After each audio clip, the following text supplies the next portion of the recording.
How many people do you know that are using a Sony phone in 2024? Probably not many. And the reason for that is because Sony doesn't sell that many smartphones. However, they still have some amazing features that you don't see in other phones these days. So in this video I will be talking about why I love Sony phones, but also their drawbacks and why almost no one is buying them. This is the Xperia 1 Mark II, a flagship phone from Sony from a few years back. When I show this phone to other people, the first thing that they notice is how tall the phone is, and that's something that I really like about it. It means that you have a large screen to view your content on, however, it isn't extremely wide, so it doesn't feel uncomfortable in your hand. You can see more on the top and the bottom of apps. And this is especially nice if you are reading articles or are watching movies that have the same aspect ratios. And the screen also has a very high resolution, so it looks really good. However, keep in mind that this aspect ratio isn't perfect. There are a few drawbacks to it. For example, reaching the top of the screen with one hand can be annoying. And most YouTube content is shot on a 16:9 aspect ratio, including my videos. So that means you will get black bars on the left and the right of the video. But on the other hand, for most situations it works great in my opinion. And it's nice having a large screen while still having a phone that feels comfortable in your hand. The second thing that I really like about the Sony Xperia lineup is that even in their flagship phones they keep the headphone jack while still having the IP68 water and dust resistance. Most flagship phones these days don't have a headphone jack anymore, but this one luckily still has one.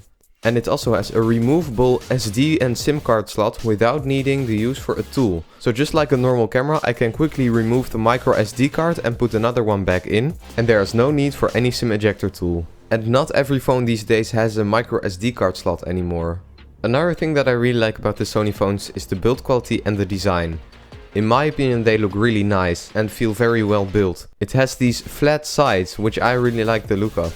I also like the camera in the top left corner. And the phone looks very minimalistic, but it doesn't compromise on nice features. For example, it still has a dedicated camera shutter button, and you can half press to focus and fully press to take a picture.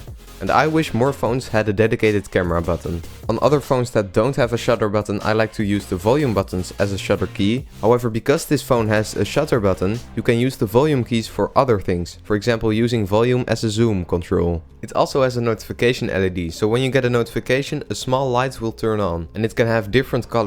But it's sad to see that they removed it with the latest Xperia 1 Mark V. The 1 Mark IV and older do have this feature though. Sony Xperia phones also have battery care features, so your battery will degrade slower over time. So that's really nice, but it also has a gaming mode and you can choose between different settings, for example better battery life or better performance. And the phone runs on close to stock Android, so there aren't a lot of changes to the user interface. And it works great in my opinion. Another cool thing about Sony phones is the camera, not only the hardware but the software. The phone that I have right now, which is called the Xperia 1 Mark II, has support to shoot in 4K at 120 FPS. But the weird thing is that you can't do it on the official camera app that is installed on the device. You can do it with the Cinema Pro app, but that isn't in the full 4K resolution. So you need to install another app to do it. But this depends on which model you are using.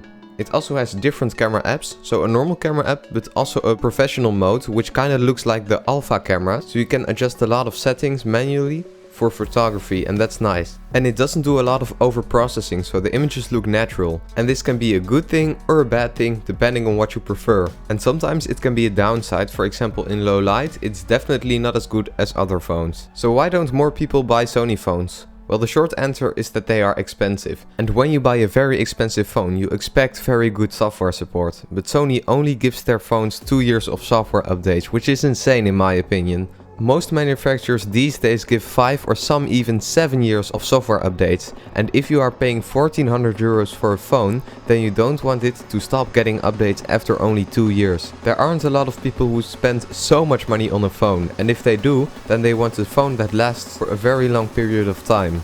And another thing is that their value goes down really quickly. And that's especially compared to other phones. When you buy one and use it for a few years, then it isn't worth that much anymore. For example, the Xperia 1 Mark III was 1300 euros when it was released, and that was less than 3 years ago. But now you can pick them up used for around 300 to 400 euros, which is a big difference in price. But on the other hand, that means that when you want to buy a used Sony Xperia, they are very cheap.